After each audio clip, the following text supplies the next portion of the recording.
रविशंकर प्रसाद जी, कितना समय बोलेंगे रविशंकर जी? बस 5-7 मिनट से। 10 मिनट बोलो। अच्छा, बड़ी कृपा। माननीय सभापति जी, मैं बहुत अनुग्रहित हूं कि आपने इस महत्वपूर्ण बिल पर अपने विचार रखने का मुझे अवसर दिया है। बिल की पृष्ठभूमि क्या है बता दी गई है कि जिन्हें 70 साल में जिनकी आवाज नहीं सुनी गई, आज इस बिल से उनको आवाज दी जा रही है।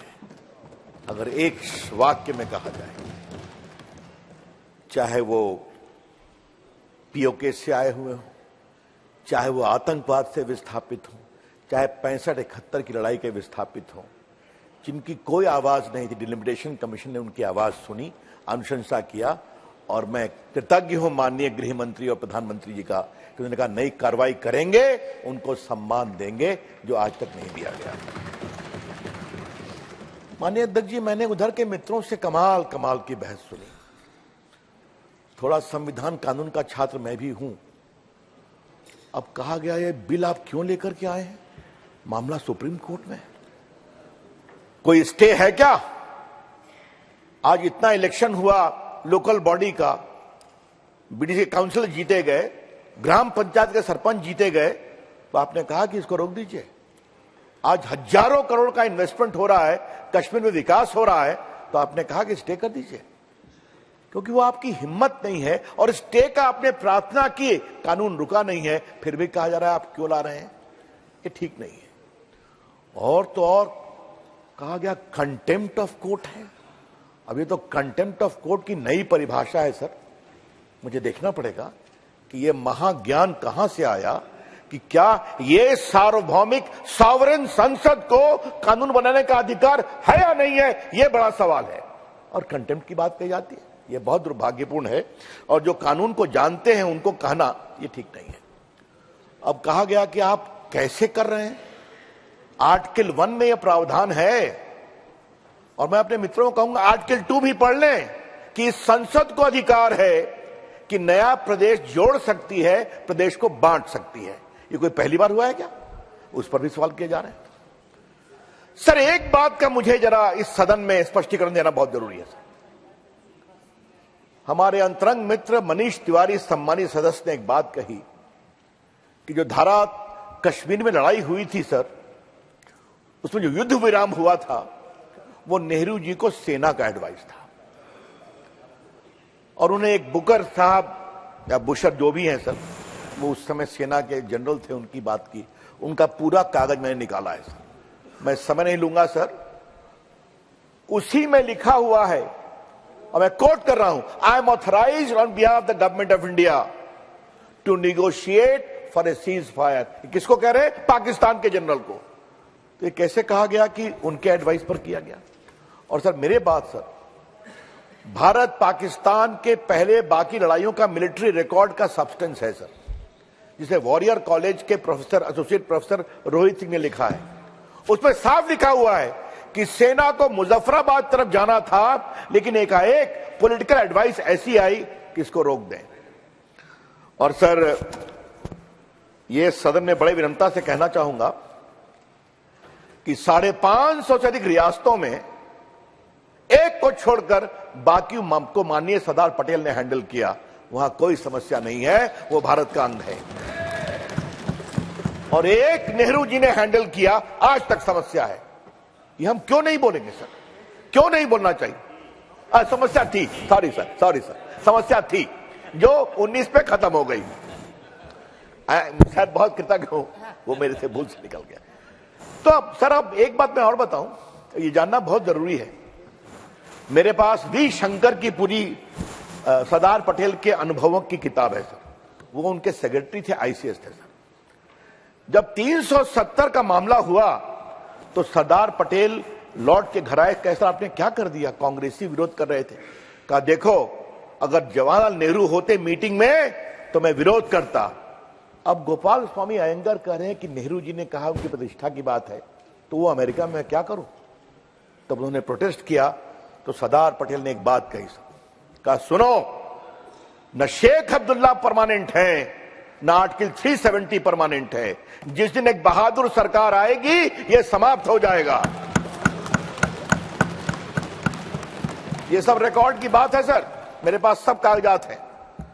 तो जब हुआ सर तो आपने देखा, जब एक बहादुर साहसी लोकप्रिय नेता नरेंद्र मोदी जी आते हैं और कुशल गृह मंत्री अमित शाह जी आते हैं, आज देखिए 370 इतिहास हो गया।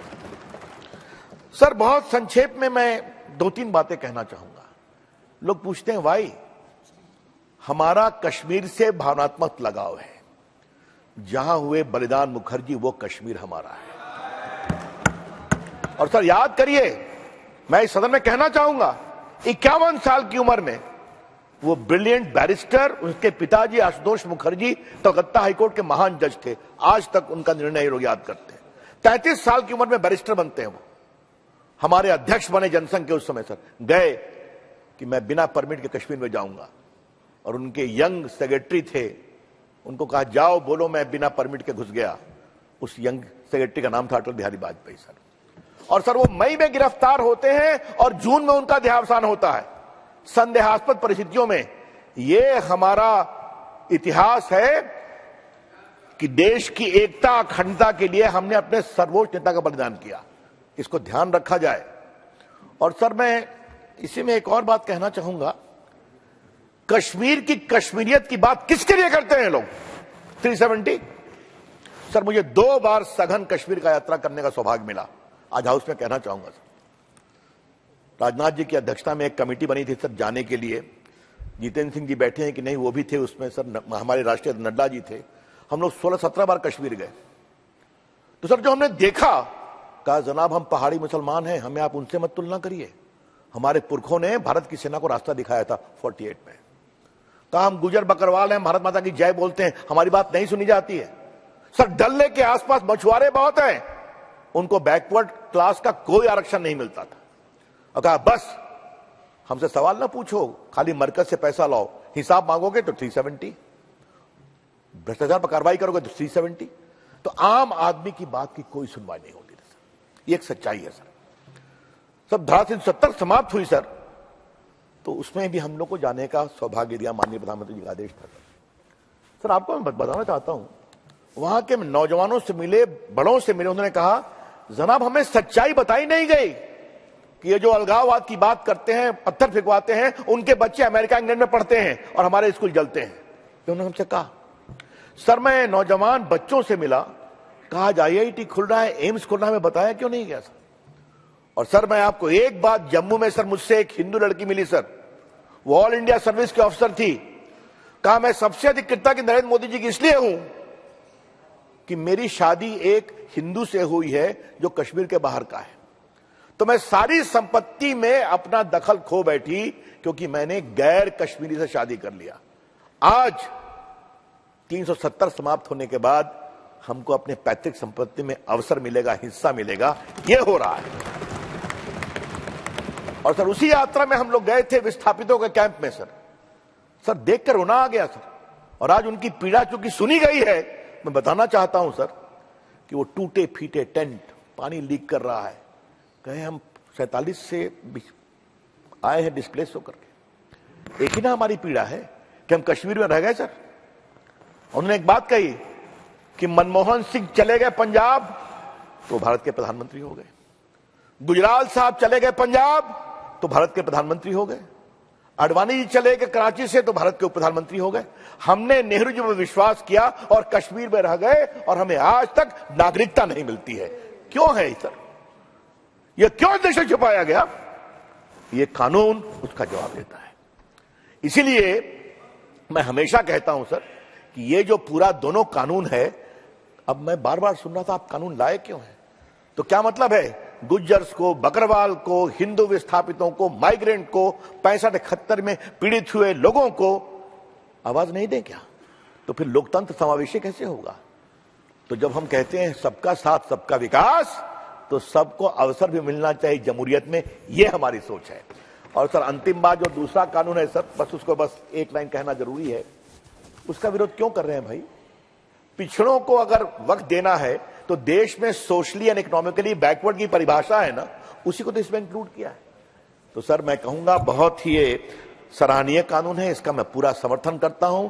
अपनी सरकार का अभिनंदन और माननीय गृह मंत्री जी का अभिनंदन। और आपसे एक गुजारिश है, अब तो सच्चाई को देखिए। 75 साल सच्चाई नहीं देखी, आप लोग कहां आ गए और हम कहां पहुंच गए ये भी तो देख रहे हैं। अभी परसों भी देखा है ना, 24 में भी देखिएगा। अभी भी समझेंगे सोचेंगे तो भला हो। धन्यवाद। अधीर रंजन चौधरी जी।